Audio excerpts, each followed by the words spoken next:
You wake up on a Tuesday, grab your phone before even getting out of bed, and open your banking app. The balance hits harder than expected. It's lower than your last paycheck, and as you scroll through recent transactions, the usual suspects appear. Coffee runs, late-night food orders, random Amazon purchases, forgotten subscriptions, and a couple of charges you can't even explain. You tell yourself you'll sort it out on the weekend, but you've been saying that for months. Now imagine your neighbor with the same income and similar lifestyle. Their Tuesday morning looks completely different. They open the same apps and feel calm instead of stressed. The difference isn't a higher salary, inheritance, or luck. The difference is that 6 months ago they ran a clear, focused process once and built simple systems around it. Two people, same income, totally different results. The gap isn't discipline or intelligence, it's having a repeatable system versus winging it. In the next few minutes, I'm going to walk you through a practical financial reset process that gives you clarity on your real numbers, shows exactly where your money is leaking, and gives you a clear 30-day plan. This framework works even if you don't have any fancy tools. Important note, this is not personalized financial advice. It's a process for gaining visibility and control. Your specific decisions are your own. Step 1. The Financial Snapshot, your honest starting point. Most people skip this because it feels uncomfortable, but clarity starts with facing reality. Open your accounts and note these numbers. Current balances, checking, savings, cash. Monthly take-home pay, actual amount deposited, not gross salary.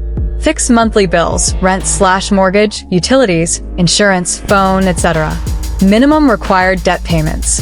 Essential variable spending, groceries, gas/transport. Example, take home, $3,200 fixed bills, $1,780 groceries/gas baseline, $430 minimum debt payments, $445 total required outflow, $2,655 real flexibility, $545 per month, $18 per day. That $545 is your true number, not the full paycheck. Most people make decisions based on the bigger, imaginary number and wonder why they stay broke. Also account for irregular expenses, car repairs, gifts, registrations, holidays, etc. Estimate the yearly total and divide by 12. Add that to your required spending so you stop getting surprised. Do this snapshot now. Use realistic averages if your income fluctuates. Step 3. Priority reset. Stop scattering your money. This is the most missed step. Without clear priorities, money goes everywhere and nowhere at once. Follow this order. 1. Essentials first. Keep yourself housed, fed, and mobile.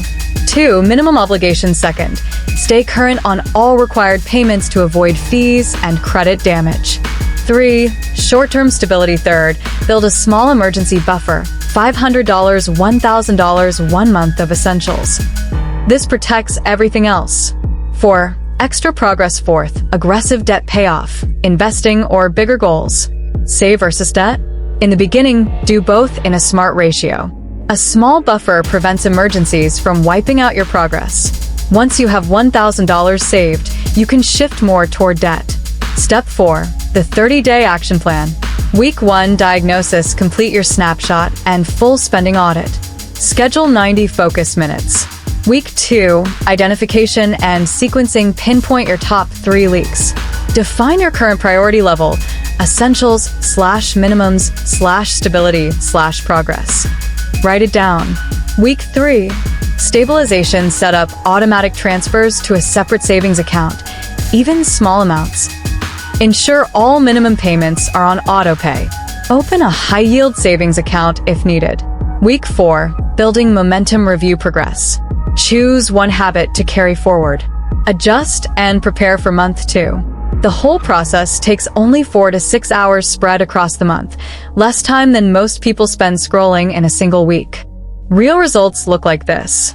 People who follow this often recover $200 to $500 plus per month in leaked money, stop the background anxiety, and finally see their accounts move in the right direction. Not because they earn more, but because their money finally has structure. This framework works at any income level.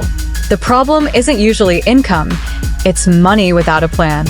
Once you're stable, the next level is avoiding common financial traps at different life stages: housing decisions in your 30s, lifestyle creep in your 40s, retirement timing in your 50s, etc.